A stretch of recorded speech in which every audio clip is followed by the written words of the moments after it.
নিজের বেস্ট ফ্রেন্ডের বাসর ঘরে বউ সেজে বসে আছে রিমি। কিছুক্ষণ আগে ওর বান্ধবী শ্রুতির জায়গায় ওর বিয়ে হয়েছে। শ্রুতিকে তার প্রেমিকের সাথে পালাতে সাহায্য করার শাস্তি স্বরূপ ওকেই বিয়ের পিঁড়িতে বসতে হয়েছে। রিমি ওর বাবাকে ছোটবেলা থেকে ভয় পায়, তাই বাবার এক ধমকেই দুমদুমিয়ে বউ সেজে বিয়েতে রাজি হয়ে যায়। ভয়ে রীতিমতো কাঁপছে রিমি। আগাম ঝড়ের আভাস পাচ্ছে ও। দরজা লাগানোর শব্দ শুনে তীব্র ভয়টা বিশাল আকার ধারণ করে নিয়েছে ওর ভিতর। ফ্লোর কাঁপানোর শব্দ করে কেউ একজন এগোতে লাগলো রিমির দিকে। রিমি বেশ বুঝতে পারছে লোকটি কে হতে পারে। বেচারি ঘোমটা নিয়ে ঘেমে একাকার হয়ে গেছে, ঘন ঘন ঢোক গিলছে আর আল্লাহ নাম চপে যাচ্ছে। নাম আমার বিছানা থেকে। হুঙ্কার দিয়ে বলায় রিমি চট করে মাথার ঘোমটা তুলে পিটপিট করে তাকায়। সামনের লোকটির রাগান্বিত চাহনি দেখে ভয়ে কেঁদেই দেয় রিমি। কাঁদো কাঁদো গলায় বলে, আপনি আমাকে ভুল বুঝবেন না আহসান, আমি আসলে। রিমি পুরো কথা শেষ করার আগেই আহসান রিমির কথার মাঝে বলে, আমি সব জানি। লোভী মেয়ে তুমি।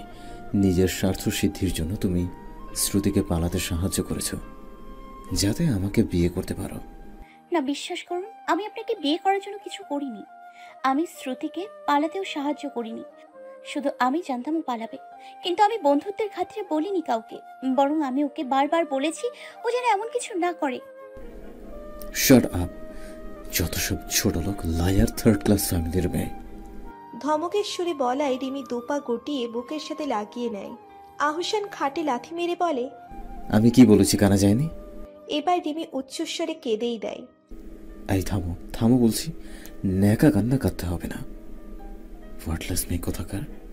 যা সর আমার চোখের সামনে থেকে। I say get out in front of my eyes. আমি ওয়াশরুম থেকে বের হয়ে তোমার মুখ যেন আর না দেখি। বলে কাবার থেকে একটা টি শার্ট আর ট্রাউজার বের করে ওয়াশরুমে চলে যায়। আহসান তালুকদার হচ্ছে গল্পের হিরো। আহসান অস্ট্রেলিয়া থেকে ডাক্তারি পড়া শেষ করে বিডিতে ব্যাক করে। কিছুদিন আগে বাবার হসপিটালে জয়েন করেছে। এমবিবিএস বাবার একমাত্র ছেলে সে। আহসানের বাবার নাম রঞ্জিত তালুকদার এবং মায়ের নাম অপা তালুকদার। অপা হাউসওয়াইফ। ছেলের পেছনেই সারাদিন কেটে যায় ওনার। শ্রুতি আহসানের ফুপির মেয়ে।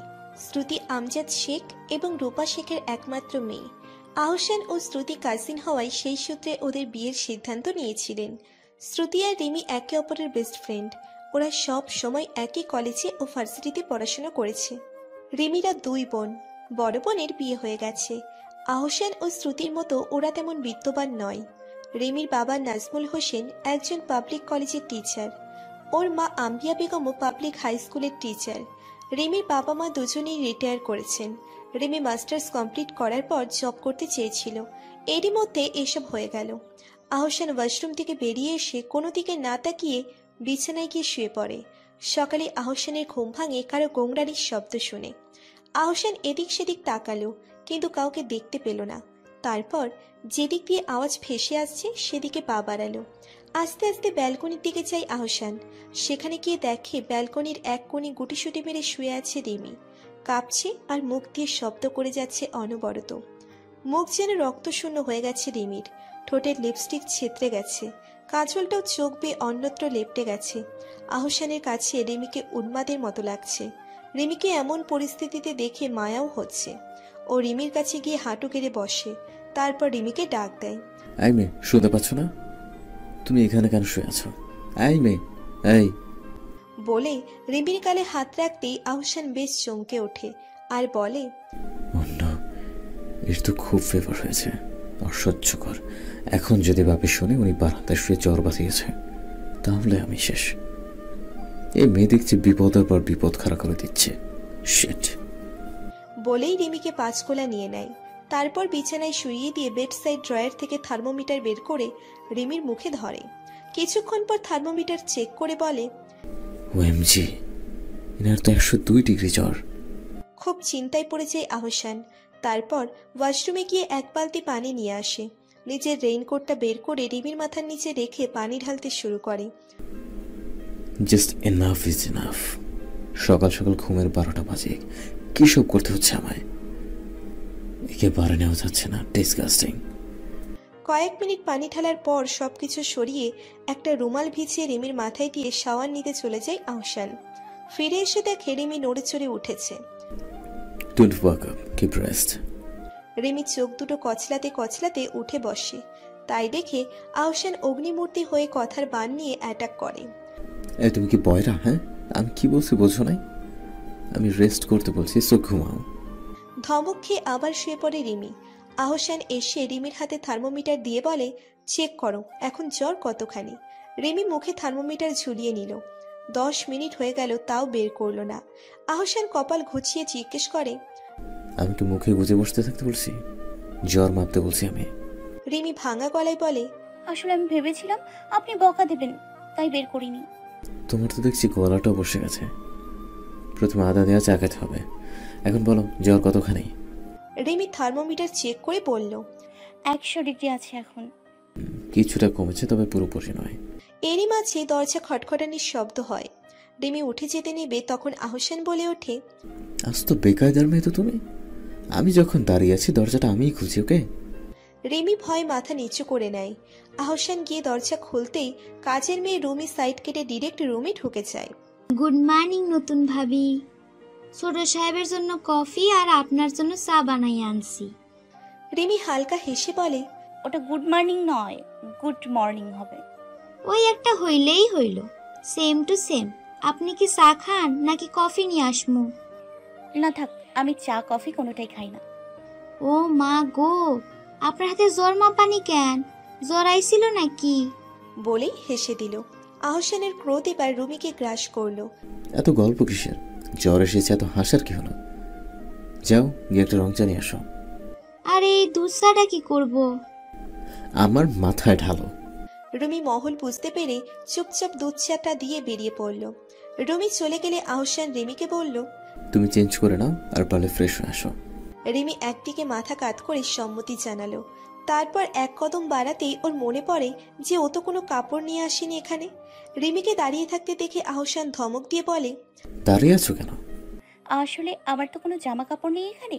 গতকাল যেই ড্রেসটা পরে এসেছিলাম সেটা আপনার মায়ের রুমেই ফেলে এসেছিলাম। কারণ হয়েছে, বুঝছি।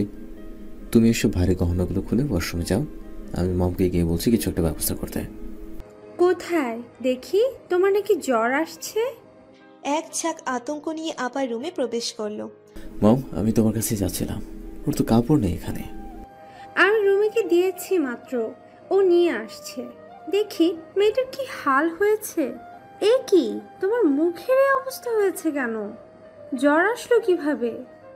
খালা আপনি যে কি কন, নতুন বইয়ের জ্বর তো আইবই। পেছন থেকে রুমি বলে। আহসান কিছু বলার আগেই অপা চোখ রাঙিয়ে বলে, তোকে কিচ্ছু বলতে হবে না, শাড়িগুলো রেখে গিয়ে কাজ কর। জি খালা। বলে চলে যায়।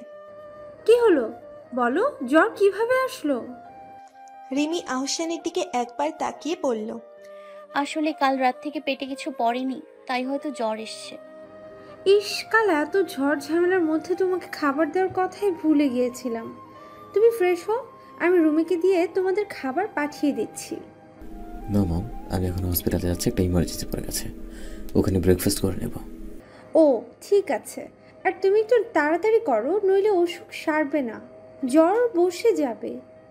এটা কিন্তু ডাক্তারদের বাড়ি, রুলস রেগুলেশনস খুব টাইমলি মেনটেন করে চলতে হবে। রিমি মাথা কাত করে বলে, ওকে। গলাটাও দেখছি বসে গেছে, আমি রুমিকে দিয়ে আদা চা পাঠাচ্ছি। বলে চলে যায় অপা। রিমি ফ্রেশ হয়ে বেরিয়ে দেখে আহসান আয়নার সামনে চুল ঠিক করছে। আহসান আয়নার ভেতর থেকে দেখলো রিমি ওর দিকে তাকিয়ে আছে। আরে এভাবে তাকিয়ে আছো কেন? খাবার দিয়ে গেছে, খেয়ে মেডিসিন নিয়ে নিন। আমি প্রয়োজনীয় মেডিসিন বিছানার উপর রেখে দিয়েছি অলরেডি, ওকে? এই বলে ঘড়ি পড়তে পড়তে চলে যাচ্ছিল, তখন রিমি আহসানকে আটকে দেয়। আপনি তো টাইটা ঠিক করে বাঁধলেন না। মম বেঁধে দেবে। আমি পারি, যদি কিছু মনে না করেন আমি বেঁধে দিই। কোনো দরকার নাই, বেশি বাড়াবাড়ি করতে আসবেন না। এই বলে চলে যায় আহসান। রিমি গোসল করে কোনো রকম শাড়িটা পেঁচিয়ে খাবার খেতে বসে যায়। গপ গপ করে এক নিমেষে প্লেট সাফ করে ফেললো। প্লেটটা চেটেপুটে খেয়ে ফানিটা খাওয়া মাত্র ওর কলিজা ঠান্ডা হলো। বেচারি পুরো রাত না খেয়ে ঘুমিয়েছে, তাই এভাবে তাড়াহুড়ো করে খেলো। তারপর এটো প্লেটটা নিয়ে ধীর পায়ে নিচ অব্দি যায়। খাবার টেবিলে প্লেটটা রেখে যেই ঘুরতে যাবে অমনি শাড়ির সাথে পা বেঁধে পড়ে যায়। রুমি দেখতে পেয়ে ফিক করে হেসে দেয়। রান্নাঘর থেকে অপা বেরিয়ে এসে বলে, তুই হাসছিস কেন রুমি? কি হয়েছে? আমাকে নূতন ভাবি তো সিট পটাং হয়ে পড়েই গেছে। অপা নিচে তাকিয়ে দেখলো রিমি নিচে পড়ে আছে। গলা কাটা মুরগির মতো ছটফট করছে দাঁড়ানোর জন্য, কিন্তু এমনভাবে শাড়ি পেঁচিয়েছে যে কোনো কুল কিনারা খুঁজে পাচ্ছে না। হায় আল্লাহ, তুমি এখানে কি করছো? বলে রিমিকে ধরে ওঠায়। রিমি কোনো মতে দাঁড়িয়ে আছে অপার হাত ধরে। লজ্জায় যেন ওর মাথা কাটা যাচ্ছে। এমন অবস্থায় এন্ট্রি মারল রঞ্জিত তালুকদার, মানে রিমির শ্বশুর মশাই। এসব কি হচ্ছে এখানে? আসলে মেয়েটার জ্বর, তাই পড়ে গেছে। আর এদিকে রুমি রানী তা দেখে হেসে চলেছে। সে কি জ্বর বাঁধিয়ে ফেলেছে? জ্বর বাঁধিয়ে নিচে আসার কি প্রয়োজন ছিল? কি দরকারে নিচে নেমেছো তুমি? ধমক খেয়ে রিমির পরাণ চাই চাই অবস্থা। একে উদ্ভটভাবে শাড়ি পরে লজ্জাজনক সিচুয়েশনে আছে, তার উপর ধমক খাচ্ছে। সব মিলিয়ে রিমির নাচেহাল অবস্থা প্রায়। রিমিকে চুপ করে থাকতে দেখে রঞ্জিত আবার জিজ্ঞেস করে, এই মেয়ে, আনসার দিচ্ছ না কেন?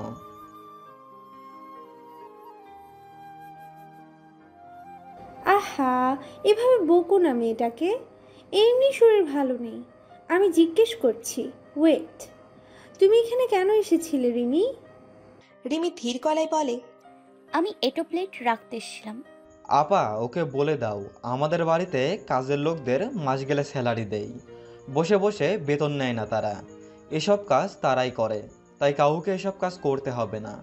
অবশ্য ওদের বাড়িতে তো আর কাজের লোক নেই, তাই নিজের কাজ নিজেই করে ওরা।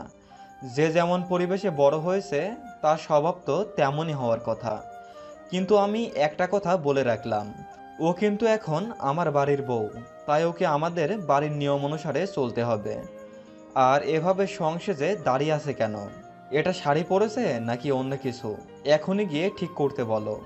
আর রুমি, আমাকে খেতে দে, হসপিটালে যেতে হবে। দিতাসি সাহেব। রঞ্জিত বেশ কড়াভাবে কথাগুলো বলে খাবার টেবিলে গিয়ে বসলো।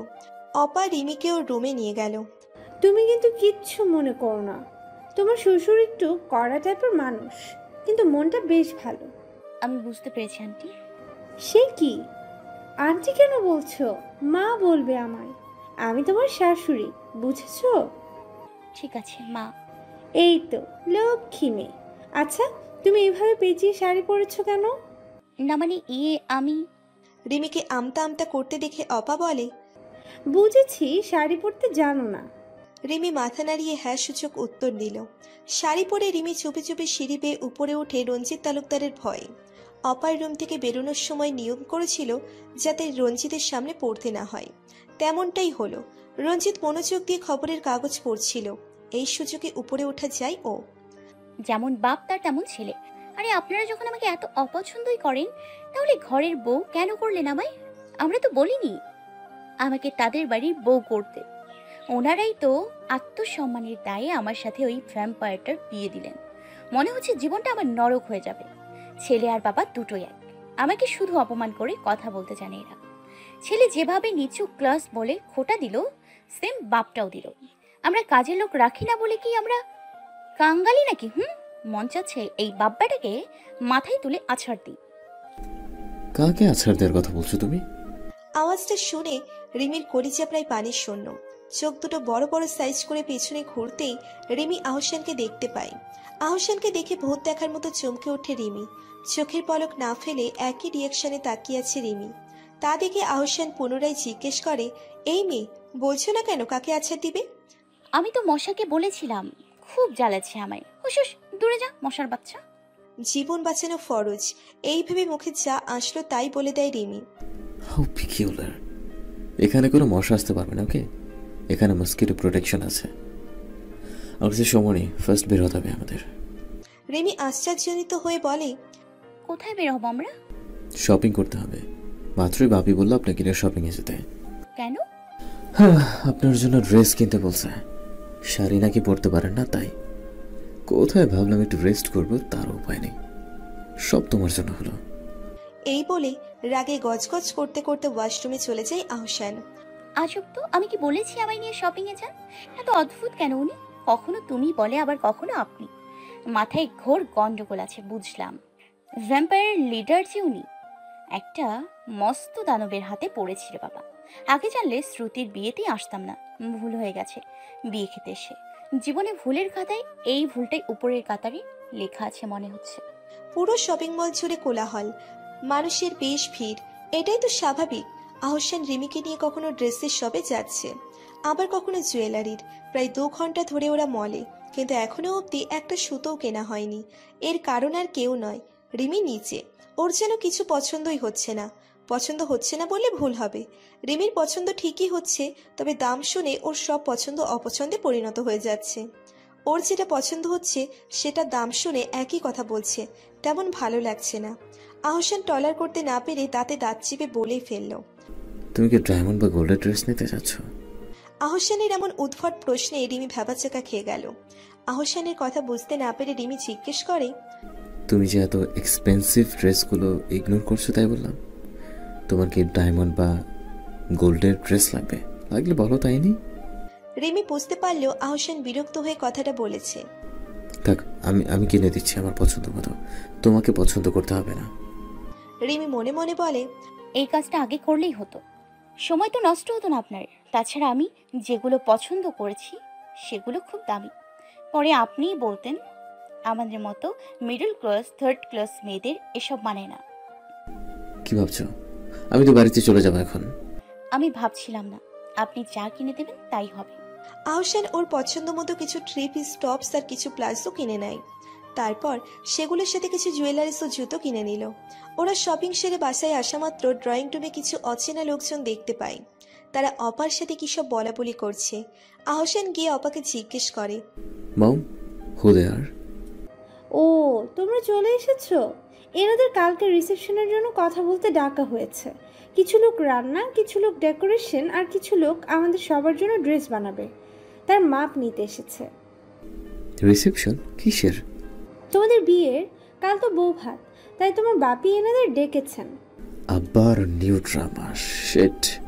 আহসান বিরক্তিকর ফেস করে উপরে চলে যায়, আর রিমি এদিকে ওর জিনিসপত্রের ব্যাগ নিয়ে দাঁড়িয়ে থাকে। তুমি উপরে যাও মা, এইসব নিয়ে দাঁড়িয়ে আছো কেন? এই রুমি, জি খালা কন। রিমিকে সাহায্য কর ব্যাগগুলো নিয়ে যেতে। না মা, আমি পারবো নিয়ে যেতে। তুমি তোমার কাজ করতে পারো, আমি যেতে পারবো। রুমিকে বলে ও রুমে চলে আসে। এসে দেখে আহসান ঘুমিয়ে পড়েছে। রিমি ব্যাগগুলো থেকে একটা 3 পিস বের করে শাড়ি বদলে আসে। নিজেকে নিচে আয়নায় দেখে বলে, মা, ড্রেসটা খুব সুন্দর তো। সব ড্রেসেই ভালো লেগেছে আমার। ভ্যাম্পায়ারটির চোখ আছে বলতে গেলে। কথাটা বলে জিভে কামড় বসায়। তারপর উকি দিয়ে দেখে আহসান জেগে আছে কিনা। আহসানকে ঘুমিয়ে থাকতে দেখে রিমি যেন জীবন ফিরে পেল। তারপর একটা স্বস্তির নিঃশ্বাস ফেলে বলল, যাক বাবা, উনি ঘুমাচ্ছেন, নইলে আমি যেতাম চলতি ট্রেনের নিচে। কিছু সময় পর রুমি দুজন ফ্যাশন ডিজাইনারদের নিয়ে আসে আহসানের রুমে। রিমি তখন বারান্দায় বসে ওর আম্মুর সাথে কথা বলছিল। রুমির ডাকে রুমের ভেতরে যায়, তারপর বলে, কি হয়েছে, কিছু বলবে আমায়? এনাগো নিয়ে আইসি, আপনারা ছোট সাহেবের জামা কাপড়ের মাপ নিব। ছোট সাহেবের ডাক দেন, আমি যাই গিয়া দেহি রান্নার কি অবস্থা। এক নাগারে বকবক করে চলে যায় রুমি। ম্যাম, আপনি একটা লেহেঙ্গা চুজ করুন। এই বলে ছেলে ডিজাইনারটা একটা বই এগিয়ে দিলেন। রিমি বইটা হাতে নিয়ে বলে, লেহেঙ্গা বানাতে বলেছে? জি মিসেস রঞ্জিত আপনাকে লেহেঙ্গার ডিজাইন দেখাতে বলেছেন। আপনি আপনার হাজবেন্ডকে ডাকুন, উনি শেরওয়ানির ডিজাইন পছন্দ করার পর আমরা মাপ নেব। আমি কিভাবে ডাকবো? আপনি ডাকুন। সরি ম্যাম, আপনি ডাক দিলে ভালো হতো। প্লিজ কুইক, আমাদের আরও অনেক কাজ করতে হবে। আচ্ছা, ডাকছি আমি। মুখে খুব সহজে বলে দিল রিমি, কিন্তু ভয়ে ওর কপালে বিন্দু বিন্দু ঘাম জমে গেছে ইতিমধ্যে। রিমি ধীর গলায় বলল, শুনছেন, আপনাকে ডাকছে। এত আস্তে বলেছে যে ও নিজেই শুনতে পেল না। ম্যাম, একটু লাউডলি বলুন প্লিজ। জি বলছি। রিমি আহসানের কানের কাছে গিয়ে খুব জোরে বলল, উঠুন। আহসান লাফিয়ে ওঠে চিল্লানি শুনে। আহসান কানের মধ্যে আঙ্গুল ঢুকিয়ে স্বাভাবিক হওয়ার চেষ্টা করলো। তারপর উচ্চস্বরে বলল, এভাবে চেঁচাচ্ছ কেন? তোমার জন্য কি শান্তিতে একটু ঘুমাতে পারবো না? ননসেন্স কথাকার। রিমি দোকানে হাত চেপে বলে, আমি কিছু করিনি, এনারা ডাকতে বলেছে। তাদের দেখিয়ে দিয়ে বলল। আহসান তাদের দেখে নিজের রাগকে সংযত করে বলে, আচ্ছা, আপনারা কি করছেন এখানে? আমাদের মিসেস রঞ্জিত পাঠিয়েছেন। আপনাদের দুজনের ড্রেসের মাপ নেওয়ার জন্য। আপনি চাইলে পরে নিব, এখন আসি। ওনাদের মুখ দেখে বোঝা যাচ্ছে কতটা ভয় পেয়ে আছেন। রিমি যে কেন আহসানকে ডাকতে চায়নি সেটাও বেশ ভালো করে বুঝতে পেরেছেন ওনারা। No problem, you can continue your work. তারা তাদের সব ফর্মালিটিস শেষ করে চলে যান। তারা চলে গেলে আহসান ধমক দিয়ে বলে, প্রায় আধা ঘন্টা ধমক আর ঝাড়ির লেকচার দিয়ে চুপ হয়ে যায় আহসান। মৃদু হাওয়া বইছে, শীতল আমেজে পরিবেশটাও যেন তরতাজা হয়ে উঠেছে। আধার নেমেছে, তবে আকাশে কোনো তারা নেই, তবুও যেন আকাশটা ঝলমলে হয়ে আছে। এমন মনোমুগ্ধকর আবহাওয়ায় চুল উড়োতে বেশ লাগছে রিমির।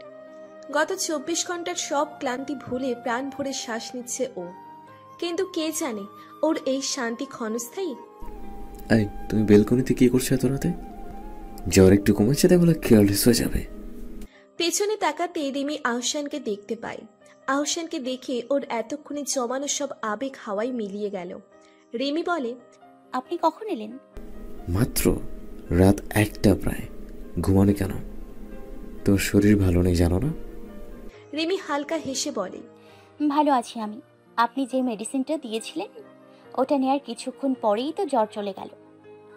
আর তো আসেনি, মনে হচ্ছে আসবেও না। আপনি চিন্তা করবেন না, আমার জন্য আপনাকে বিপদে পড়তে হবে না। হায় রে, আর কি বিপদে ফেলবেন আমায়? যতটা ফেলার তো ফেলে দিয়েছেন, এখন শুধু কাটা গায়ে নুনের ছিটা দিন বসে বসে। যত সব। আমি কি করেছি বলুন তো? আপনার বাবা আর শ্রুতির বাবার সম্মান রক্ষার্থে আপনাকে বিয়ে করতে রাজি হয়েছি, এটা আমার দোষ? নাকি আমি আপনাদের মতো বিত্তশালী পরিবারের থেকে বিলং করিনি, এটা আমার দোষ? কোনটা বলুন? আপনি শ্রুতির কথাটা আগে থেকে কেন বলেনি যে ওর অ্যাফেয়ার আছে? আপনি যদি আগে থেকে বলে দিতেন তাহলে তো এত কিছু হতো না। না হতো বিয়ের আয়োজন, বিয়ের দিন পালাতে শ্রুতি, আর আপনার আর আমার বিয়েটা হতো না। আমি আগেই বিয়ে ক্যান্সেল করে দিতাম। সো এই সব কিছুর মূলে আপনি আছেন। আপনি সব কিছুর প্ল্যান করে করেছেন যাতে আমার মতো বড় লোকের ছেলেকে বিয়ে করতে পারেন।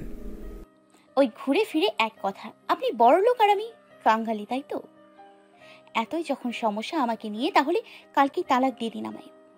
নিয়ে আসুন গিয়ে তালাকনামা। গত রাত থেকে বিরক্ত হয়ে গিয়েছি আপনার এসব অপমানজনক বিদ্বেষপূর্ণ কথাবার্তা শুনতে শুনতে। আমি মানুষ, হ্যাঁ, আমার বাবা মা তুলেও বলেছেন আপনি গরিব বলে কি রাস্তার কুকুরের মতো আচরণ করবেন?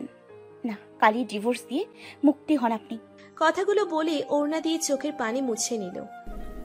দেব, খুব শীঘ্রই দেব, বাট নট নাও। বাপি বলেছে কিছুদিন যাক, তারপর।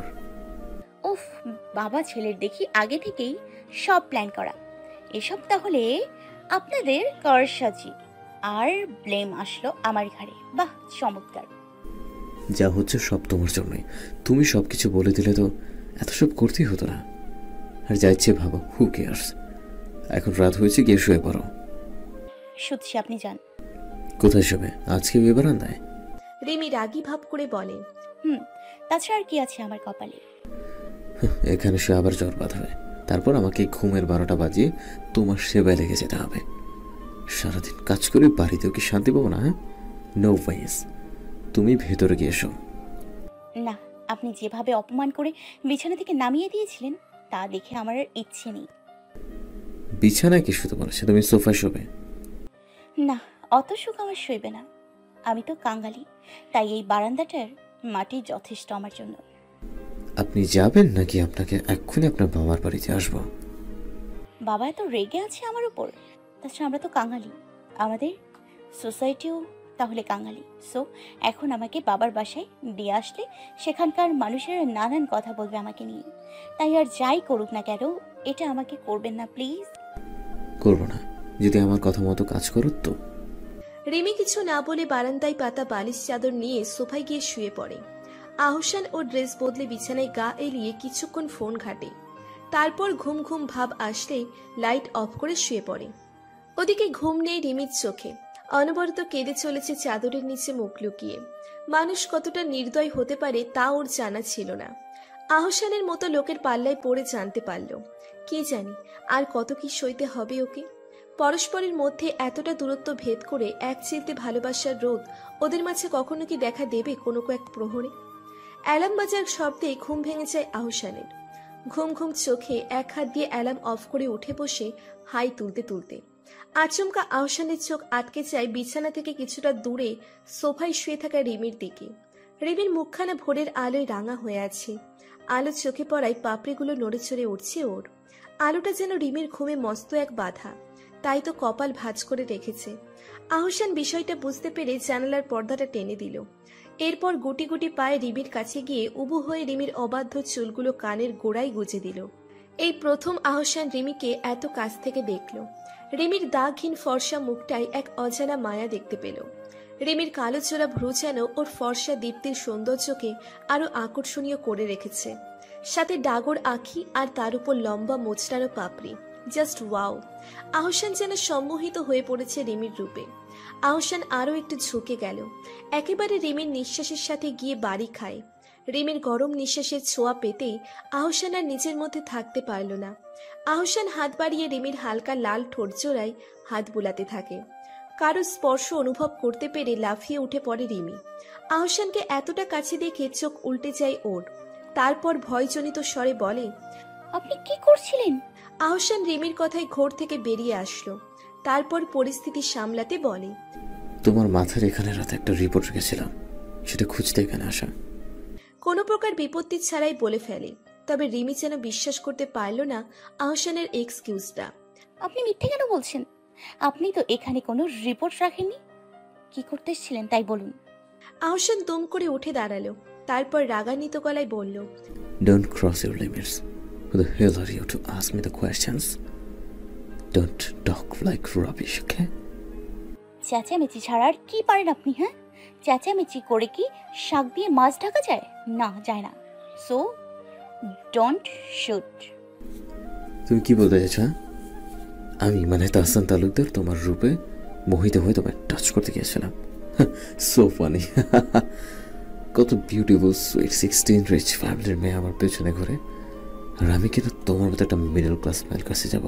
তোমার মতো চিপ মেয়ে আমার পায়ের ধুলো ছোঁয়ারও অ্যাবিলিটি রাখে না। ব্যাস, অনেক হয়েছে, অনেক সহ্য করেছি আমি। আপনি রীতিমতো আমাকে অপদস্থ করে যাচ্ছেন। আমি কিছুই বলছি না। আপনি নাকি ধনী, ধনী হলেও আপনার মধ্যে বিন্দু মাত্র শিক্ষা নেই। শুধু দুটো সার্টিফিকেট পেলেই সে শিক্ষিত হয় না মিস্টার। শিক্ষিত হতে হলে সুন্দর বিহেভিয়ার জানতে হয়। ইউ রাস্কেল, চলে যাও আমার চোখের সামনে থেকে। রিমি হালকা হেসে বলল, নিজেকে যে বড় বলে সে বড় নয়, লোকে যারে বড় বলে বড় সেই হয়। রিমি সোফা থেকে নেমে আবার বলে, আমি বাইরে পড়াশোনা করিনি ঠিকই, তবে আমি কিন্তু উচ্চ শিক্ষায় শিক্ষিত। শুধু আমি নই, আমার বাবা মা আপু উচ্চ শিক্ষিত। আমি একটা জিনিস খুব ভালো করে জানি, জানেন, শিক্ষিত হলেই বেশি রিচ হওয়া যায় না। আবার কেউ কেউ রিচ হলেও তাদের মধ্যে শিক্ষার বিন্দু মাত্র ছিটে ফোটাও থাকে না। যতই সে বিশাল ডিগ্রির অধিকারী হোক না কেন, তার মধ্যে হিতাহিত জ্ঞানই অর্জিত হয় না। আহসান নিচের রাগকে কাবু করতে না পেরে সজোরে একটা চল লাগায় রিমির গালে। রিমি ছিটকে গিয়ে সোফার উপর পড়ে। এরই সাথে দরজায় ঠকঠকানির আওয়াজ বেজে ওঠে। আহসান নিজেকে স্বাভাবিক করে গিয়ে দরজা খুলে দেয়। আহসান দেখে বাইরে শম্পা দাঁড়িয়ে আছে কফির মগ হাতে নিয়ে। অনেকেই কনফিউজড হয়ে যাচ্ছেন রুমি আর রিমির নাম নিয়ে, তাই কাজের মেয়ের নামটা রুমি বদলে শম্পা দিলাম। শম্পা রুমে ঢুকবে, আহসানকে বাধা দেয়। রুমে ঢুকতে হবে না, কফিটা আমাকে দিয়ে চলে যাও। আচ্ছা বলেই কফির মগটা আহসানের হাতে তুলে দিল। আপনার এখানে ডাকতে কইছে, কি যেন কইব, কইলো খুবই আর্জেন্ট নাকি? ওটা আর্জেন্ট নয়, আর্জেন্ট। ওকে, এখন যাও এখান থেকে। সেম টু সেম, আপনি বুঝতে পারছেন সেটা হইলেই হইল। নূতন ভাবি কই দেখতাছি না। বেশি কথা না বলে এখান থেকে যাও বলছে। ঝাড়ি খেয়ে চলে আসে শম্পা। রিমির ফর্সা গালটা লাল হয়ে আছে, সাথে দুটো আঙুলের ছাপও বসে আছে। দাগ ওর খুব অপছন্দের। মুখে সামান্য কিছুর দাগ দেখলে কান্না পাই ওর। আয়নার সামনে গিয়ে এক গাদা পাউডার মেখে নিল, কিন্তু তাও যেন দাগ লুকাতে ব্যর্থ হলো। শম্পা খাবার নিয়ে এসে দেখে রিমি চাপা শব্দে কাঁদছে আয়নার সামনে দাঁড়িয়ে। শম্পা বড় বড় পা ফেলে রিমির কাছে গিয়ে বলে, ভাবি আপনি কান্দেন কেন? শম্পাকে দেখে রিমি তড়িঘড়ি করে চোখ মুছে নিয়ে বলে, কই না তো। আপনি মিছা কথা কেন কইতাছেন? আমি মিছে কথা কেন বলবো আজও? তাইলে আপনার নাক মুখ চোখ ফোলা কেন? ও মা গো, আপনার গালে কিসের দাগ পড়ছে? কিছু না বলছি তো। তুমি কিছু মনে না করলে এখন যাও এখান থেকে। আমাকে প্লিজ একটু একা থাকতে দাও। আমি যাইতাছি, খালার ডাইকা আনি। এই বলে শম্পা চলে যাচ্ছিল, কিন্তু রিমি আটকে দেয়। এই না, এটা করবে না। আমি করুম, আপনি আমারে কিছু কইবেন না, তাই খালার ডাইকা আনতাছি। আচ্ছা যাও, বলো গিয়ে। কিন্তু তারপর আমি আর কখনো তোমার সাথে একটা কথাও বলবো না, বলে দিলাম। তাইলে কন কি হইছে? মশা মারতে গিয়ে গালে। রিমিকে আটকে দেয় শম্পা। এই পুরাতন বাহানা আর চলে না ভাবি, অন্য কিছু কন। কইলেও কি, আমি তো জানি আপনারে ছোট সাহেব মারছে। রিমি আশ্চর্যান্বিত হয়ে বলে, তুমি কিভাবে জানলে? আমি দরজার বাহির থেকে সব শুনতেছিলাম। আপনারে ছোট সাহেব দেখতেই পারে না, তাই না ভাবি? তুমি তো জানোই আমাদের বিয়েটা কিভাবে হয়েছে। আচ্ছা ছাড়ো, তুমি বলো, উনি কি চলে গেছেন হসপিটালে? আপনি তাড়াতাড়ি খাইয়া নেন, আর প্লেট আমি নিয়ে যামনে। আচ্ছা, আর তুমি এই মারার কথাটা আমাকে বলনি কেন? না বলি নাই, খালা যদি ছোট সাহেবরে বকা দেয় তাহলে হেই তো আমারে ধরবো আইসা, এই ভয় কই নাই। ভালো করেছো। দুপুরবেলা আহসান বাসে সেই ল্যাপটপ নিয়ে অনলাইনে হসপিটালের কাজ করতে শুরু করে দেয়। রিমি বসে বই পড়ছিল। আহসানকে দেখতে পেয়ে ওর বই পড়ার মুডটাই খুব বেশি খারাপ হয়ে গেল। রিমি উঠে নিচে যাবে কি আহসান বলে ওঠে, শোনো। রিমি পিছনে ফিরে তাকায় মুখ ভার করে, তারপর নিচের দিকে তাকিয়ে বলে, জি।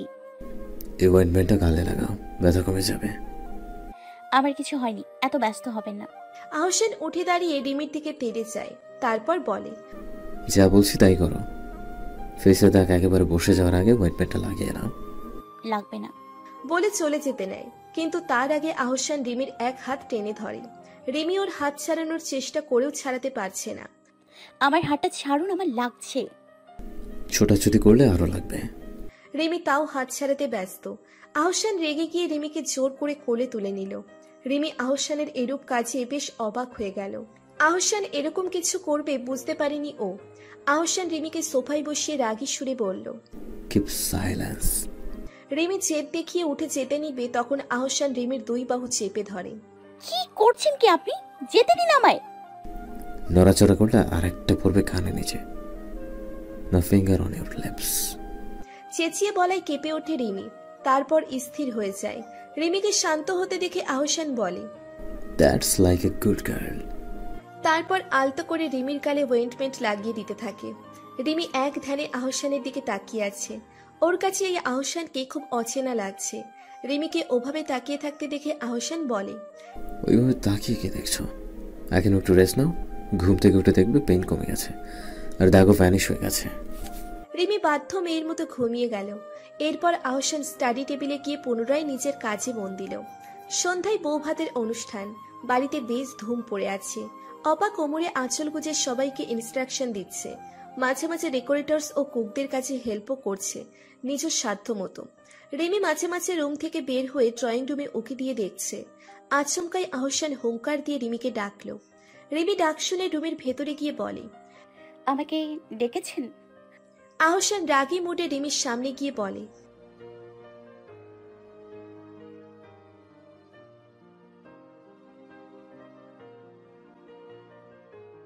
আমার চুল লম্বা, তাই হেয়ার ফল তো হবেই। তাছাড়া আপনার চিরুনি দিয়ে আমার চুল ভালো করে আঁচড়াতে পারি না, খুব ছোট চিরুনি, তাই আঁচড়াতে গেলে চুল ছিঁড়ে যাচ্ছে।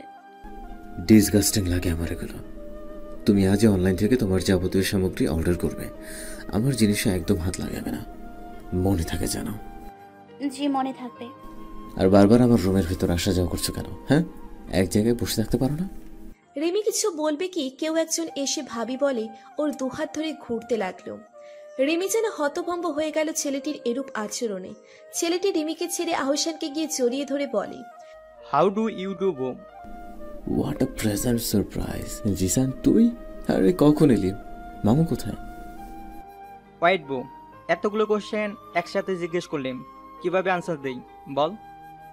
আমি মাত্র এলাম, ড্যাড আসেনি, জরুরি কাজ আছে তাই। এগুলো স্যার, আমি আগে আমার নিউ বাবির সাথে কথা বলি। হোয়াট হ্যাপেন বাবি? আমি তোমাদের বিয়ে অ্যাটেন্ড করতে পারিনি, তার জন্য সরি। রিমি হেসে বলে, সমস্যা নেই। আপনার বাবা মা কেমন আছে? রিমির প্রশ্নে জিসান মুখ কালো করে ফেলল। তাই দেখে রিমি আবারও জিজ্ঞেস করে, আমি কি কিছু ভুল বলেছি? নো নো নো, আসলে আমার মম গত ইয়ার স্ট্রোক করে মারা যান। আমি খুবই দুঃখিত। তুমি সরি কেন বলছো? তুমি তো আর জানো না। তো আপনি ওনার মামাতো ভাই, তাই তো? ইয়া, কিন্তু তুমি আমাকে আপনি করে কেন বলছো? আমি তোমার বাদানিং লোহই, তাই নো আপনি টাপনি, অনলি তুমি। রিমি মুচকি হেসে বলে। ওকে ডান। রিমি আর জিশান একে অপরের সাথে গল্প জুড়ে দিয়েছে। এদিকে আহসান রেগে ফায়ার।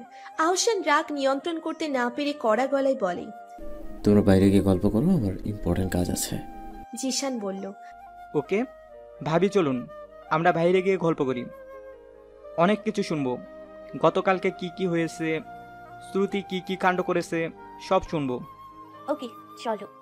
না না, এখন গল্প করার সময় নেই, কিছু সময় পর গেস্টরা চলে আসবে, আমাদের রেডি হতে হবে। তুই অনেক দূর থেকে এসেছিস, যা গিয়ে রেস্ট কর। বিরক্ত হয়ে বলে আহসান। ওকে তাই হোক। হাফ আওয়ার পর পার্লারের লোকজন এসে রিমিকে সাজানো শুরু করে। আহসান রেডি হয়ে নিচে চলে যায়। সাজানো শেষ হলে রিমিকে নিচে নিয়ে যাওয়া হয়। রিমি ওর ভারী লেহেঙ্গাটা সামলাতে সামলাতে নিচে নেমে আসে। বাড়ি ভর্তি সবাই রিমিকে দেখে হাঁ হয়ে তাকিয়ে আছে। রিমি পিঙ্ক কালারের একটা লেহেঙ্গা পরে আছে। পিঙ্ক ওর ফেভারিট কালার, তাই পিঙ্ক কালারের লেহেঙ্গা চুজ করেছে ও। পিঙ্ক লেহেঙ্গার উপর হোয়াইট ও গোল্ডেন স্টোনের কাজ করা। রিমির চুলের মাঝখানে সিটি করে টিকলি দেওয়া। চুলগুলো হালকা কার্ল করে বুকের দুপাশে ফেলে রাখা হয়েছে।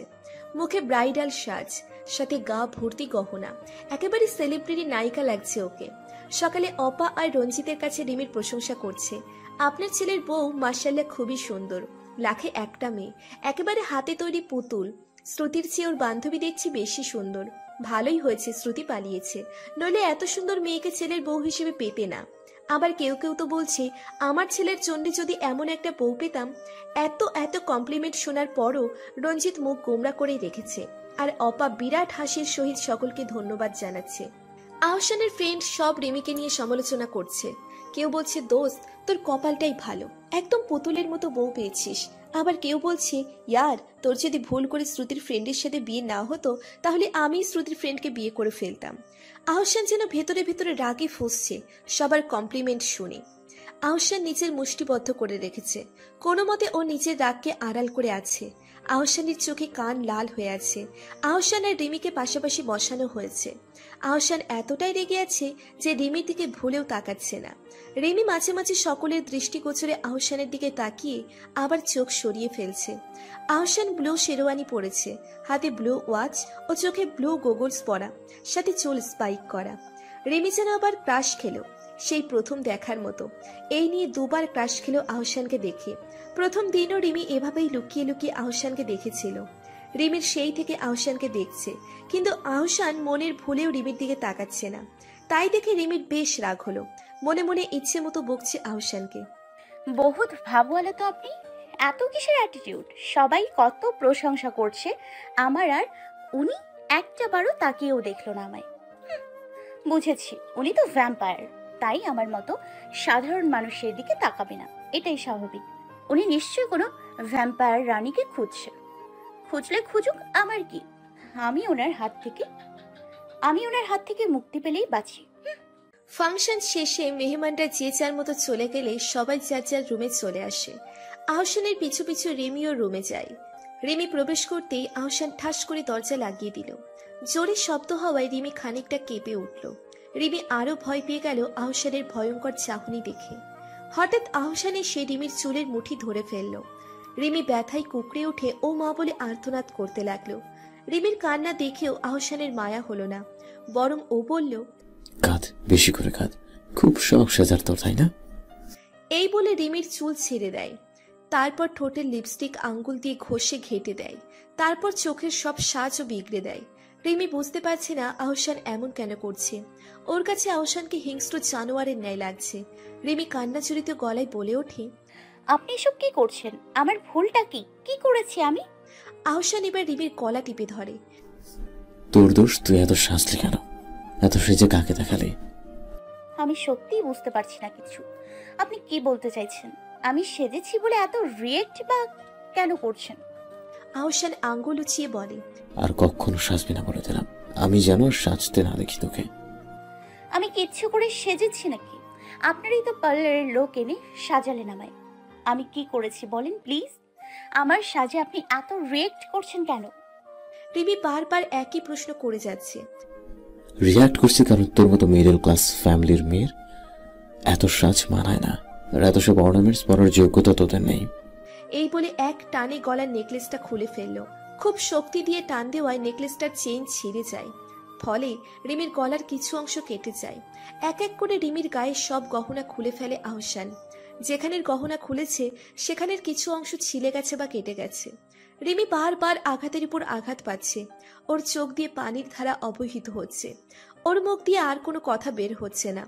চোখের পানিটুকুই যেন হাজারো নালিশ জানাচ্ছে। আহসান রিমির দুই বাহু ধরে হালকা ধাক্কা দিয়ে বলে, এবার যাও সামনে থেকে, চেঞ্জ করে নাও, তোমাকে আর দেখতে ইচ্ছা করছে না আমার। রিমিকে একইভাবে দাঁড়িয়ে থাকতে দেখে আহসান আবারও বলল। রিমি ধীর পায়ে ওয়াশরুমের ভেতরে চলে যায়। ওয়াশরুমের দরজা অফ করে উচ্চস্বরে কেঁদে দেয় ও। আয়নায় কাটা জায়গাগুলো দেখছে আর কান্নার মাত্রা বাড়াচ্ছে। খুব কষ্টে জামা বদলে মুখে পানির ছিটা দিয়ে নিজেকে শক্ত করে নেয় রিমি। তারপর বলে, অনেক সয়েছে আপনার অত্যাচার, তবে আর না।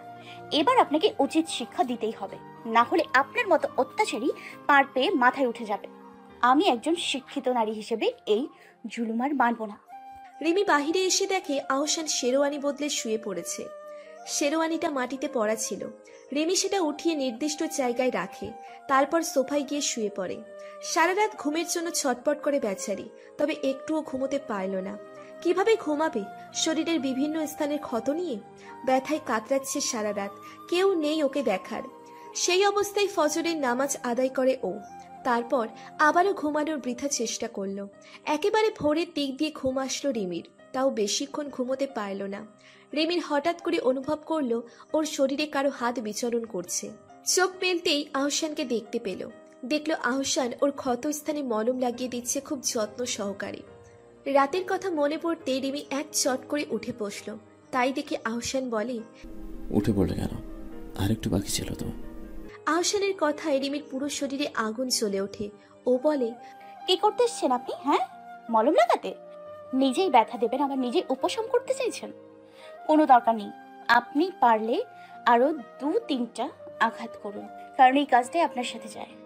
কারো উপশম ঘটানোর ক্ষমতা আপনার নেই। সরি, আপনি তো একজন গণ্যমান্য ডক্টর। আপনার দায়িত্ব রোগীর সেবা করা, কিন্তু তাই বলে সবার সেবা করার অধিকার আপনার নেই। আমার ক্ষেত্রে তো একদমই নেই। তাই সরে যান এখান থেকে। আমারই ভুল, এসব ফকিন্নি মেয়েদের মাথায় তুলতে নেই। বলে উঠে দাঁড়ায় আহসান। কয়েক মিনিট পর আহসান রেডি হয়ে চলে যাচ্ছিল।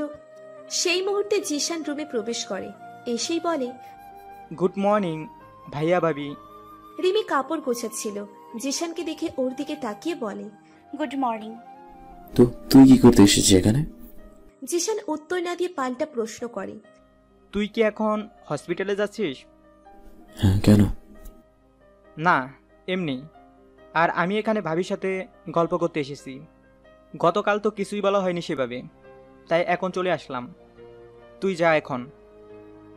আহসান দাঁতে দাঁত কামড়ে বলে, আমার ইচ্ছা আমি কখন যাব না যাব তোকে বলতে হবে না। ওকে বাবা, ভুল হয়েছে। এই বলে রিমির কাছে গিয়ে বলে, ব্রেকফাস্ট করেছো? রিমি হালকা হেসে উত্তর দিল, করেছি। শম্পা কিছুক্ষণ আগে দিয়ে গেছিল। তুমি নিচে আসোনি কেন? আমরা একসাথে ব্রেকফাস্ট করতাম। শম্পা রোজ দিয়ে যায়, তাই আর যাওয়া হয় না। না, এটা কিন্তু ভালো না। এখন থেকে আমরা একসাথে ব্রেকফাস্ট, লাঞ্চ, ডিনার করব, ঠিক আছে তো? আচ্ছা ভাই, করব। এই ভাই কাকে বললে? দেবরজি বলবে, বুঝলেন? ওকে দেবরজি। আহসান ওদের কথোপকথন আর শুনতে না পেরে রাগে গিজগিজ করতে করতে চলে গেল। আচ্ছা, তাহলে শ্রুতির অনেক নামের একটা ছেলের সাথে রিলেশন ছিল। সেন্টার ফ্রুট চাবাতে চাবাতে বলে জিশান, ছেলেটা খুবই ভালো, সরকারি চাকরি করে। আমি বলেছিলাম পরিবারের সবাইকে জানালে তারা না করবে না, কিন্তু কি ভাবি? তোমার ভাইয়া আর শ্রুতির বিয়ে নাকি আগে থেকে ঠিক করা, তাই নাকি শ্রুতি কিছু বলতে পারেনি। হোয়াটস টু? আচ্ছা, ভাইয়ার সাথে কি তোমার আগে থেকে পরিচয় ছিল, নাকি বিয়ের দিনই দেখা হয়েছে?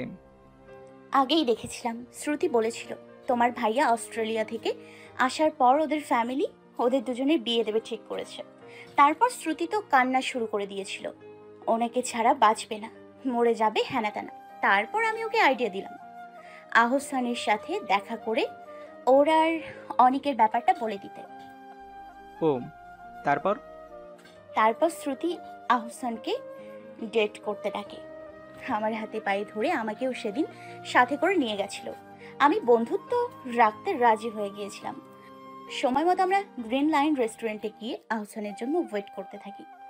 তারপর আমি শ্রুতিকে বলি, বাবা বকবে, অনেকটা সময় ওয়েস্ট হয়ে গেছে, তোর হবু বর আসছে না কেন এখনো? মুখ সামলে পেতনি সতিনি, আমার হবু বর শুধু অনেক, আর ওই হবে। আমরা এটা ওটা নিয়ে ঝগড়া করছিলাম, তখন তোমার ভাইয়া এসে আমাকে বলে, এক্সকিউজ মি, আরে শ্রুতি। আমার চোখ তোমার ভাইয়ার চোখে পড়তেই খুব বড়সড় একটা শক খেয়েছিলাম সেদিন।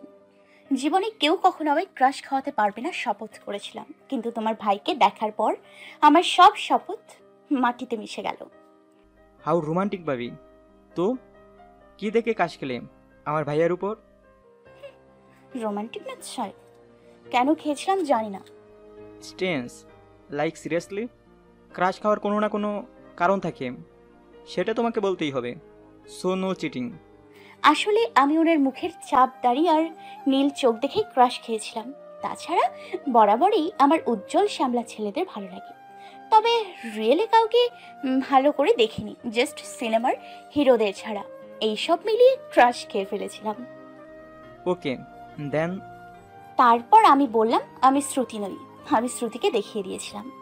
শ্রুতির ফেস আমার স্পষ্ট মনে আছে, আর ভাইয়ার নিজের ফুপুরি মেয়ে, ও তাও চিনতে পারলো না? এই সময় প্রশ্নটা আমিও করেছিলাম। তারপর তোমার ভাইয়া বলেছিল খুব ছোটবেলায় নাকি উনি শ্রুতিকে দেখেছিল, তারপর ফরেন যাওয়ার পর নাকি ওদের মধ্যে কোনো যোগাযোগ হয়নি। কথা ঠিক, আমার সাথেও ভাইয়ার তেমন কথা হয়নি, জাস্ট ঈদের দিন ছাড়া। তাই তো চিনতে পারিনি। আর উনি যেদিন ফরেন থেকে এসেছিলেন সেদিন আমাদের একটা ফ্রেন্ডের বার্থডে পার্টি ছিল, তাই শ্রুতির বাবা মা আসলেও শ্রুতি আসেনি এ বাড়িতে। ও লেটেস্ট পাস্ট। তারপর কি হলো? তারপর শ্রুতি আর আহসান একে অপরের সম্পর্কে জিজ্ঞাসাবাদ করলো। শ্রুতি যখন আহসানকে অনিকের কথা বলবে ঠিক করলো, ঠিক তখনই আহসানের ফোনে একটা কল আসে। আহসান কি জানি কাকে বকাঝকা করছিল, ওর মুড ভালো ছিল না তখন, তাই শ্রুতি ভয়ে কিছু বলতে পারেনি, ভেবেছে পরে বলবে। আমি শ্রুতিকে অনেক বুঝিয়েছিলাম আহসানকে বিয়ে করার জন্য, কিন্তু ও অনেককে ছাড়া কাউকেই বিয়ে করবে না বলে দিয়েছে। শ্রুতি তাহলে ভাইয়াকে বলেনি সত্যিটা? না, বলতে পারেনি, ফ্যামিলির ভয়। তারপর বিয়ের দিন প্ল্যান বানালো পালাবে। আমাকে ওর শাড়িটা পেঁচিয়ে দিয়ে বেলকনিতে একটা দড়ি ঝুলিয়ে নিচে নেমে যায়, চলে যায় অনিকের সাথে। তারপর সবাই এসে দেখে শ্রুতি নেই, আমি ওর জায়গায় বসে আছি। সবাই তো খুব বকেছে তোমায়, তোমাকে ফাঁসিয়ে দিয়ে শ্রুতি পালিয়ে গেল, এটা তো ভালো করে নিও। বকা তো খেয়েছি খুব, কি করতাম আমি? বেস্ট ফ্রেন্ডের ধর্ম পালন করতে গিয়ে নিজেকে বলি দিতে হলো আমায়। আমি সেই সময়টায় খুবই হেল্পলেস ছিলাম। তারপর সবাই মিলে তোমার আর ভাইয়ার বিয়ে দিল, তাই তো? তোমার ফুপার একটা পেস্ট্রিজ আছে, প্রেসের লোকজনও এসেছিল।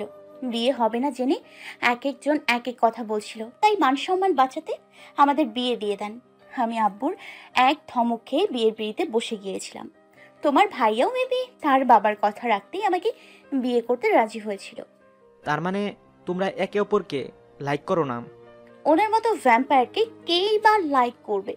আমাকে কাঁচা চিবিয়ে খেলে উনি শান্তি পায়, বিড়বিড় করে বলল Rimi. What are you saying ভাবি? না, কিছু বলিনি তো। ওদিকে আহসান কাজে মন দিতে পারছে না, বারবার রিমি আর জিশান কি বলা বলি করছে সেই খেয়ালই আসছে ওর মাথায়। এভাবে আর বসে থাকা যাচ্ছে না, আমি বরং রিমিকে একটা কল করি। এই বলে ফোন বের করে, পরক্ষণেই ওর মনে পড়ে রিমির নাম্বার তোর কাছে নেই। ও নো, আমার কাছে তো রিমির নাম্বারই নেই। জিশানকে কল দেব? না থাক, আমি এখন ফ্রি আছি, রিপোর্টগুলো একটা নার্সকে বুঝিয়ে দিয়ে বাড়িতে চলে যাই। ইয়া, দ্যাটস গুড আইডিয়া। আহসান একটা নার্সকে ডেকে সব বুঝিয়ে দিয়ে বাড়ির উদ্দেশ্যে রওনা দেয়। তুমি তো শুধু আমার কথাই জিজ্ঞেস করে গেলে, এবার তোমার পালা। রিমির কথায় জিশান লজ্জা পেয়ে বলল, কি বলবো? আমি বলতে চাইছি কি করো, জব নাকি স্টাডি? তুমি কথাটা কোথায় নিয়ে গেলে? ও না, এখনো কিছু করি না। স্টাডি কমপ্লিট করেছি তোমাদের সাথেই, মাস্টার্সের এক্সাম দিয়েছি। ভাবছি ড্যাডের বিজনেস দেখাশোনা করব। তুমি কি একা, মানে ভাই বোন? একা। এই জেনারেশনে আমাদের রিলেটিভদের সবার একটা করেই সন্তান। আমার ড্যাড আর তোমার মাদার ইনলো 2 ভাই বোন, আর তোমার ফাদার ইনলো ও শ্রুতির আম্মু 2 ভাই বোন। এনাদের একটা একটা পিস, যেমন আমি, ভাইয়া, শ্রুতি, আরও রিলেটিভদেরও সেম একটা করেই। তোমরা? আমার ভালো, আমার বড় আপু আছে, বিয়ে হয়ে গেছে। ও তো তুমি যেটা ভাবলে সেটা শুনি এবার। রিলেশন করো কিনা? না বলতে চাইলে থাক, আমি অত ইন্টারেস্ট নই। সে আর বলতে, সময় করে একদিন তোমার সাথে দেখা করাবো তার সাথে। দরকার নেই, এই দেখা দেখির চক্করে সবসময় ফেসে যায় আমি। আর কখনো কারোর বিষয়ে নাক গলাবো না, খুব বড় শিক্ষা পেয়েছি আমি। S your wish. তা মেয়েটার নাম কি? রুষা। ছেলেরাও যেভাবে লজ্জা পায় জানতাম না। আচ্ছা, এখন অনেক গল্প করা হয়েছে, আমার আর ভালো লাগছে না, মুখ লেগে এসছে কথা বলতে বলতে। অন্য সময় আড্ডা দেব, এখন মাথা ধরেছে। ওকে, একটা রিকোয়েস্ট আর রাখবে ভাবি? কি? আমরা আজ থেকে বেস্ট ফ্রেন্ড, ওকে? আমি তোমার বড় ভাবি, বেস্ট ফ্রেন্ড কিভাবে সম্ভব? চাইলেই সম্ভব। তাছাড়া আমি আর শ্রুতি সমবয়সী, তাহলে তুমি আর আমিও সমবয়সী। সো প্রবলেম কি? যদিও একটু ছোট হই তাতে কি? কোথাও তো লেখা নাই যে বয়সে বড় হলে বেস্ট ফ্রেন্ড বানানো যায় না। বেস্ট ফ্রেন্ড হতে গেলে খুব প্যারা নিতে হয়, আমি আর পারবো না। প্লিজ মেনে নাও। আর আমি শ্রুতি নাকি? আমি তোমাকে ডেঞ্জারাসে ফেলবো না, কথা দিলাম। মনে থাকবে তো? পরে আবার ভুলে যেও না যেন। ওকে, মনে থাকবে। তাহলে আমরা BFF আজ থেকে। রিমি ভ্রু কুচকে জিজ্ঞেস করে, এটা কি? Best friend for ever. Oh okay. Romeo ওর হাত বাড়িয়ে হ্যান্ডশেক করে। এই অবস্থায় আহসান রুমে প্রবেশ করে আর সব দেখে ফেলে। আহসান সাথে সাথে ওর মুখ গোমরা করে বলে ওঠে, কি হচ্ছে এখানে? কিছু না ভাইয়া, আমরা তো গসিপিং করছিলাম। আমি প্রায় 3 আওয়ার্স হয়েছে বাইরে গেছি, এতক্ষণ কেউ গসিপিং করে? জিশান এখনো রিমির হাত ধরে আছে। রিমি ওর হাত ছাড়িয়ে বলল, জিসানের কোনো দোষ নেই, আমিই বেশি বকবক করছিলাম। জিসান, এখন তুই তোর রুমে যা, আমি রেস্ট করব। ওকে ব্রো, আমি এখন চলেই যাচ্ছিলাম। এই বলে চলে যায় জিশান। জিশান চলে গেলে আহসান রিমির সামনে গিয়ে দাঁড়ালো, তারপর ব্যঙ্গ করে বলে, আমি জানতাম তুমি মিডল ক্লাসের, তবে তুমি যে লো ক্লাসের সেটা জানতাম না। রিমি যেন চরম অবাক হলো আহসানের কথায়, বেশ রেগেও গেল ও। আপনি আমাকে লো ক্লাসের কেন বললেন? আমি এমন কি করেছি যার জন্য আপনি আমাকে লো ক্লাস বললেন? আমি তোমার মতো মেয়ের প্রশ্নের উত্তর দিতে বাধ্য নই। এখন আমার সামনে থেকে সরে যাও, তোমার মুখ দেখলে রাগে শরীর চলে যায় আমার। এই বলে গলার টাইটা খুলে বিছানায় ছুঁড়ে মারে। রিমি আর এক মুহূর্ত না দাঁড়িয়ে নিচে চলে যায়। এভাবে বেশ কয়দিন চলে যায়। আহসান যখনই জিশান আর রিমিকে একসাথে দেখবে তখনই রিমির সাথে রুডলি বিহেভ করবে। আজ রাতে আহসান হসপিটাল থেকে এসে দেখে রিমি ঘরে নেই। আশেপাশে কোথাও রিমিকে দেখতে না পেয়ে অপার রুমে গেল, গিয়েই বলল, মম, রিমি কোথায়? রিমি আর শম্পা ছাদে গেছে, জিশান গান গাচ্ছে। অপার পুরো কথা শোনার আগেই আহসান চলে যায়। চলে গেল ছেলেটা, ভালো মন্দ কিছু যে জিজ্ঞেস করব তারও সময় হয় না ওর কাছে। ঈশ্বর, বাপের কথা জিজ্ঞেস করতে তো ভুলেই গেলাম। শান্তি মতো দাঁড়ালে তো জিজ্ঞেস করব। আমার হয়েছে যত জ্বালা এই বাবার ছেলেকে নিয়ে। বলেই নিজের কাজে মন দিল অপা। আহসান রাগী মুডে ছাদে গেল, গিয়ে দেখলো জিশান গান গাচ্ছে। রিমি আর শম্পা রেলিং পাশে বসে জিশানের গান শুনছে। আহসান গিয়ে রিমির হাত শক্ত করে ধরে নিল। আচমকা এমন কিছু হওয়ায় সবাই বেশ চমকে ওঠে। কাউকে কিছু না বলতে দিয়ে আহসান রিমিকে টানা শুরু করে। রিমি, জিশান আর শম্পা আহসানকে নানান প্রশ্ন করে, কিন্তু আহসান ওদের প্রশ্নের তোয়াক্কা না করে রিমিকে টানতে টানতে রুমের ভেতর এনে দরজা লাগিয়ে দেয়। এই বলে রিমিকে ধাক্কা দিয়ে বিছানায় ফেলে দিল। আহসান আলমারি খুলে একটা গিটার বের করে রিমির পাশে গিয়ে বসে। আপনি কি করতে চাইছেন বলবেন প্লিজ? আহসান রিমির ঠোঁটের উপর একটা আঙ্গুল রেখে বলল, আমি এখন গান গাবে, তুমি শুনবে। বলেই গিটারের তার টেনে গান ধরল। আহসান গান গাইছে আর রিমি অবাক দৃষ্টিতে আহসানের দিকে তাকিয়ে আছে। হঠাৎই রিমির চোখ গেল আহসানের আঙ্গুলগুলোর দিকে। অতিরিক্ত প্রেসার ক্রিয়েট করায় গিটারের তার ছিঁড়ে গেছে, সাথে আহসানের হাতও কেটে চুইয়ে চুইয়ে রক্ত বের হচ্ছে। রিমি আহসানের হাত ধরে থামিয়ে চিল্লিয়ে বলল, থামুন আপনি, হাত কেটে গেছে, এবার তো পাগলামো বন্ধ করুন। রিমির চিৎকারে আহসান সজ্ঞানে ফিরে আসলো। আহসান কিছু বলবে কি, রিমি ফার্স্ট এইড বক্স এনে আহসানের হাতে মেডিসিন লাগাতে লাগলো। রিমি খুব যত্ন করে আহসানের হাতে ব্যান্ডেজ করে দিল। আহসান রিমির চোখের কোণের পানি বাম হাত দিয়ে মুছে দিয়ে বলল, গান শুনেছ নাকি আরো শুনবে? রিমি আহসানের হাতটা সরিয়ে দিয়ে বলে, আর পারছি না আমি আপনাকে নিতে। কি শুরু করেছেন আপনি? অকারণে খুব বেশি হাইপার হয়ে যাচ্ছেন আপনি। কিন্তু কেন? কি চাচ্ছেন আপনি? আপনি কি মেন্টালি সিক বলুন তো? আহসানকে মেন্টালি সিক বলায় প্রচুর রেগে যায় ও। কষিয়ে একটা থাপ্পড় মেরে দিল রিমির গালে। রিমি গালে হাত দিয়ে বলে, মুক্তি দিন আমায়, ছেড়ে আসুন আমার বাবার বাসায়। যে চাই বলুক, আমি শুয়ে নিব, তাও এই বাড়িতে আর এক মুহূর্ত থাকবো না। Please leave me. এবার আহসান রিমির গলা চেপে ধরল। আমার থেকে মুক্তি চাইছো তাই না? আমি তোমায় খুন করে মুক্তি দিচ্ছি বলে আরো শক্তি দিয়ে চেপে ধরল। রিমি অনেক চেষ্টা করছে আহসানের থেকে বাঁচার, কিন্তু ওর শক্তির সাথে পেরে উঠছে না। ইতিমধ্যে হাত পা ছড়িয়ে ছটফট করতে লাগলো রিমি, চোখ উল্টে যাচ্ছে ওর। এই অবস্থা দেখে আহসান রিমিকে ছেড়ে দিয়ে উঠে দাঁড়ালো। ছাড়া পেয়ে রিমি গলায় হাত দিয়ে কাঁচতে শুরু করে। আরেকটু হলে বোধহয় মরেই যেত। আহসান এতক্ষণ হুঁশে ছিল না বলতে গেলে। রিমির এই করুণ অবস্থা দেখে আহসান নিজেই নিজের কাছে অনুতপ্ত হচ্ছে। ও গিয়ে রিমির মাথায় পিঠে হাত বুলিয়ে কাশি থামানোর চেষ্টা করলো, কিন্তু রিমি আহসানের হাত ওর শরীরে পড়তেই ধাক্কা দিয়ে সরিয়ে দিয়ে কাঁচতে কাঁচতে বলল, একদম আমাকে ছোবেন না, ঘৃণা করি আমি আপনাকে। সরে যান বলছি, না হলে আমি আত্মহত্যা করতে বাধ্য হব। আহসান কিছু না বলে রিমির দিকে এক ঝলক চেয়ে বাহিরে চলে যায়। আহসান চলে গেলে রিমি বালিশে মুখ লুকিয়ে মন ভরে কাঁদতে লাগলো। জিশান আর শম্পা আহসানের রুমে যায়নি ভয়ে। জিশান ভেবেছিল এমনি কোনো জরুরি কাজ আছে, তাই হয়তো আহসান এরকম করেছে। তবে শম্পার মুখে যখন শুনলো আহসান রিমিকে দেখতে পারে না, মারধর করে, তখন আর এক মুহূর্ত না দাঁড়িয়ে আহসানের আম্মু মানে অপার কাছে গিয়ে সবটা বলল। খবর পেয়ে তড়িঘড়ি করে আহসানের আম্মু আহসানের রুমে আসলো, সাথে জিশান শম্পাও। রিমিকে উবুর হয়ে শুয়ে থাকতে দেখে অপা রিমির মাথায় হাত বুলিয়ে বলে, কি হয়েছে রিমি মা?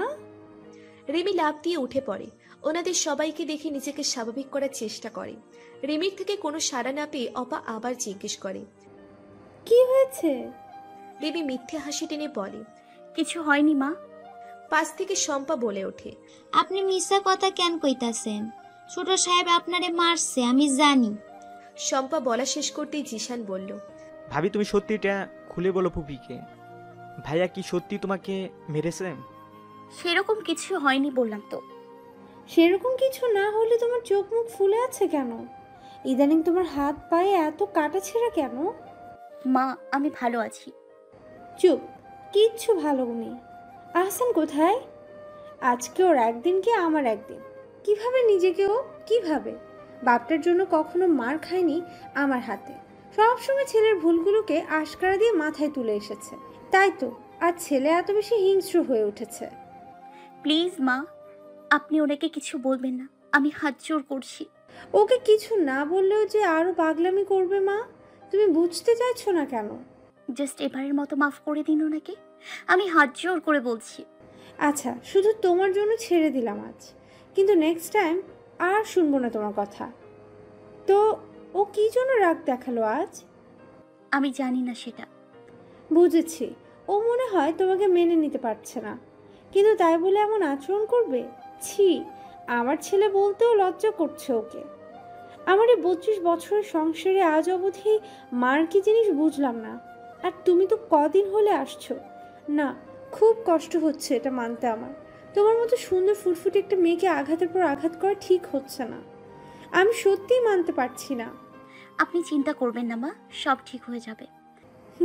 তুমি একটা ব্যথার ট্যাবলেট খেয়ে নিও আর ঘুমিয়ে পড়ো। আহসান কোথায়? জিশান বলে, আমি ভাইয়াকে বাইরে যেতে দেখেছিলাম, হয়তো আবার হসপিটালে গিয়েছে। ও আচ্ছা মা, তুমি এখন ঘুমিয়ে পড়ো, আমরা গেলাম। বলে অপা জিশান ও শম্পাকে নিয়ে চলে গেল। ওরা চলে গেলে রিমি বিছানা ছেড়ে সোফায় গিয়ে শোয়। প্রায় আধা ঘন্টা পর আহসান আসে। তারপর ধীর পায়ে রিমির কাছে গিয়ে হাঁটু গেড়ে বসে। আহসান রিমির মুখটার দিকে কিছু সময় চেয়ে থাকলো, তারপর রিমির গায়ে চাদরটা ভালোভাবে টেনে দিয়ে ব্যালকনির দিকে গেল। নিস্তব্ধ আহসান এবার মুখ খুলে বলে, আমার কি হয়েছে জানি না আমি, কিন্তু আমার পাষাণ হৃদয় যে গলতে চাইছে এটা বেশ বুঝতে পারছি। খুব অহংকারী আমি। আসলে আমি বুঝতে পারছি না আমি কি যাচ্ছি। আমার মন একদিকে যাচ্ছে আর আমি অন্যদিকে। কদিন ধরে নিজেকে বদ্ধ উন্মাদের মতো লাগছে। মনটা বেশ উতলা হয়ে উঠেছে। হৃদয়ে জমা সব ময়লা বৃষ্টির পানির মতো ধুয়ে দিতে মন যাচ্ছে। আচ্ছা, এর পেছনে কি রিমি আছে? ওর জন্যই কি আমি আমার মধ্যে এতটা পরিবর্তন দেখতে পাচ্ছি? আমি ওকে কেন জিসানের সাথে দেখতে পারি না? কেনই বা ওকে আঘাত করার পর আমার ভেতরটা জ্বলে পুড়ে ঝলসে যায়? এসব কি ভালোবাসার সিনড্রোম? বাই এনি চান্স রিমিকে কি আমি ভালোবাসতে শুরু করেছি? ও না, এটা আমি কি ভাবছি? আমার মাথা খারাপ হয়ে যাচ্ছে, আর নিতে পারছি না। প্রচুর টেন্সড আমি। I need rest. এই বলে রুমের ভেতর চলে আসে আহসান। খুব ভোরে উঠে হসপিটালে চলে যায় আহসান। রিমি গভীর ঘুমে আচ্ছন্ন থাকায় টের পায়নি আজ। রিমির ঘুম ভাঙে জিসানের ডাকে। রিমি ঢুলু ঢুলু শরীরে উঠে বসলো, তারপর বলল, কি হয়েছে, ডাকছো কেন? তুমি এখনো ঘুমাচ্ছ কেন? ব্রেকফাস্ট করবে না? এখন কটা বাজে? বলে ঘড়ির দিকে তাকিয়ে দেখলো 8টা বেজে 10 মিনিট। মা, অনেক বেলা হয়ে গেছে। এই বলে উঠবে কি আরেকটা জিনিস দেখে অবাক হলো। এ কি, আমি বিছানায় কিভাবে আসলাম? বিছানায় কিভাবে আসলে মানে? কি বলছো ভাবি? আসলে আমি বলতে চেয়েছি এত বেলা হয়েছে আর আমি এখনো বিছানায় কেন? ও ঠিক আছে, চলো তাড়াতাড়ি, আমি তোমার জন্য ওয়েট করে আসছি, একসাথে ব্রেকফাস্ট করবো বলে। তুমি গিয়ে বসো, আমি ফ্রেশ হয়ে আসছি। কতক্ষণ লাগবে? 10 মিনিট। ওকে, আমি যাচ্ছি, 10 মিনিটের মধ্যে চলে আসবে। এই বলে চলে যায় জিসান। এদিকে রিমি ভাবছে ও বিছানায় কি করে আসলো, কি আনলো, আহসান কিনা, ইত্যাদি ইত্যাদি। রিমি আর জিসান খাবার টেবিলে বসে আছে ব্রেকফাস্ট করবে বলে। এমন সময় রঞ্জিত রুম থেকে বের হতে হতে বলল, কফি দাও আমায়। তবে টেবিল অব্দি এসে ওনার মেজাজ বিগড়ে গেল। রিমিকে উদ্দেশ্য করে বলল, তুমি এখানে কি করছো? রিমি কিছু না বলে মাথা নুইয়ে রাখলো। জিসান বলল, কি আবার ব্রেকফাস্ট করবে আঙ্কেল? কেন, আজ শম্পা ওর রুমে ব্রেকফাস্ট দিয়ে আসেনি? না, আমি মানা করেছি। আমি চেয়েছি ভাবি আমাদের সাথে ব্রেকফাস্ট করুক। রঞ্জিত জিসানের সাথে তর্ক না করে অপাকে ডাকতে লাগলো। অপা কফি নিয়ে এসে বলল, এই তো কফি আনছি। রাখো তোমার কফি। এই মেয়েটা এখানে কেন? তোমাকে না বলেছি ও যেন আমার সামনে না পড়ে? থাক না, এমন করে বলো না। বাচ্চারা একসাথে ব্রেকফাস্ট করছে, করুক।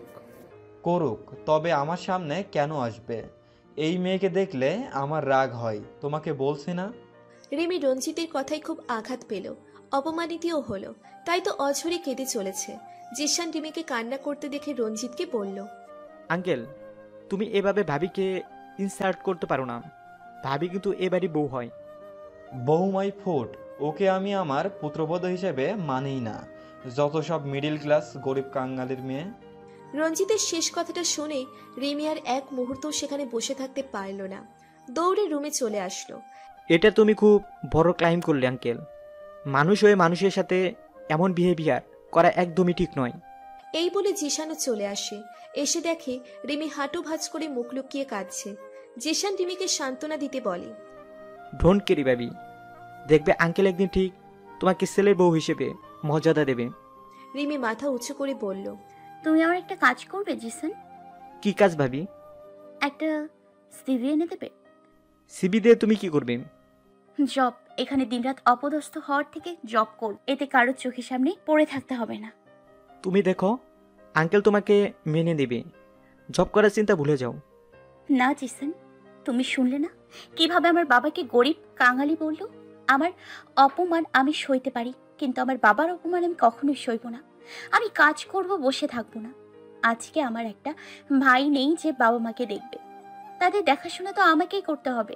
খুব কষ্ট করে আমাকে আর আমার আপুকে মানুষ করেছে আব্বু আম্মু। আমি কিভাবে তাদের অপমান সহ্য করতে পারি বলতে পারো?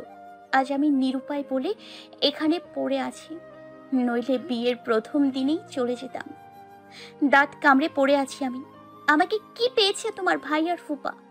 আমি কি পুতুল যে লাঠি চড় খেলে আমার ব্যথা লাগবে না? দুজনের সমানে আমাকে অপমান করে আসতেছে।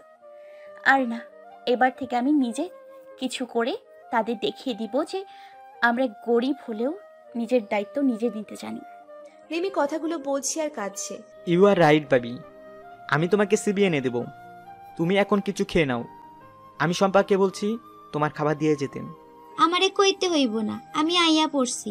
শম্পা ব্রেকফাস্ট নিয়ে রুমে আসলো।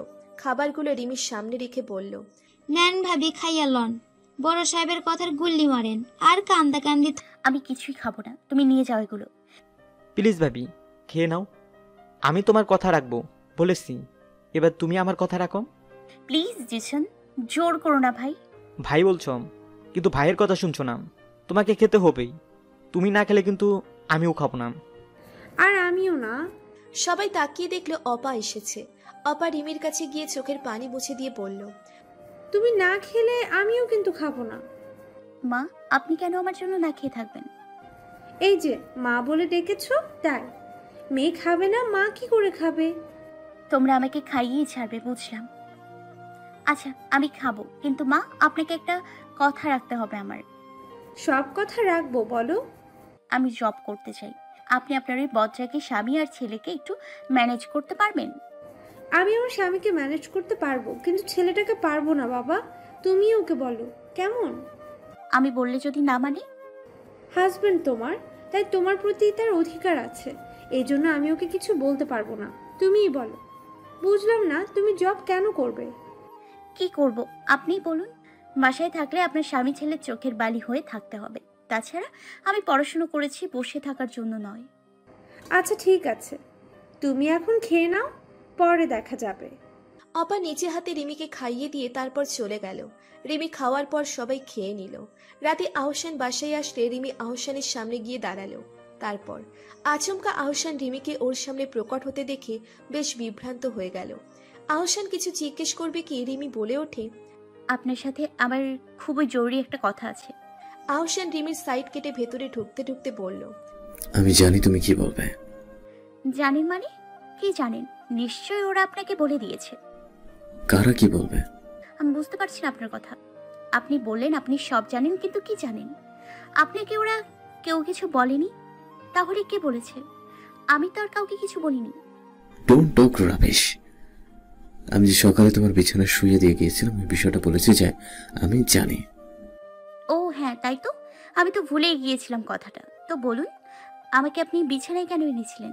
তুমি রোজ সকালে আমার ওঠার সাথে সাথে উঠে পড়ো, কিন্তু আজ যেহেতু উঠোনি তাই বিছানায় শুয়ে দিয়েছিলাম, যাতে কেউ না দেখে তুমি সোফায় ঘুমাও।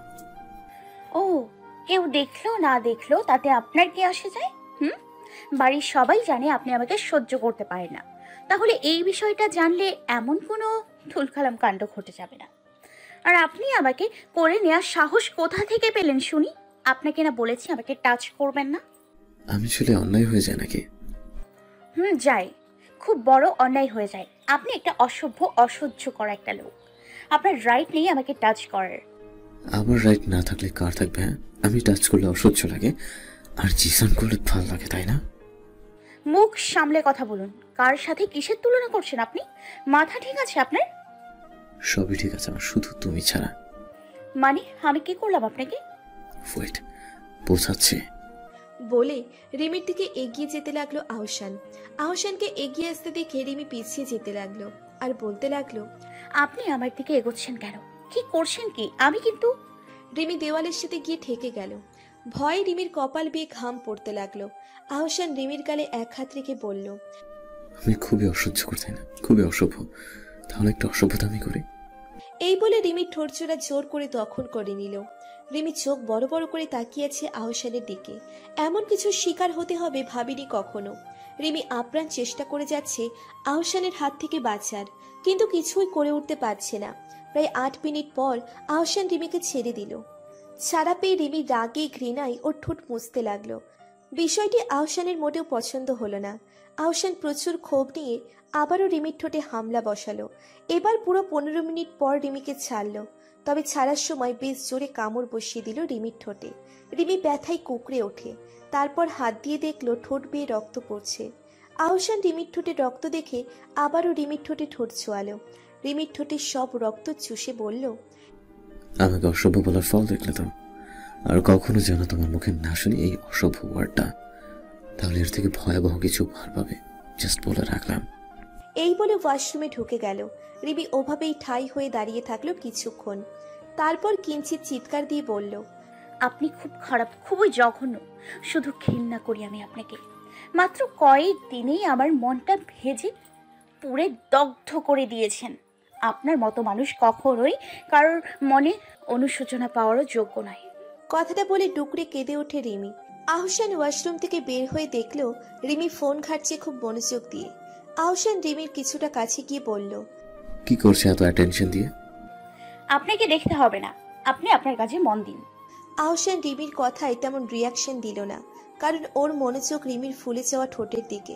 মনে মনে নিজেকে খুব বকাবকি করলো ও, আর কখনো রিমিকে কষ্ট দেবে না এই ভেবে রিমিকে শান্ত গলায় বলল, সরি রিমি, আমি আমি তোমার সাথে খুব রুড বিহেভ করে ফেলেছি।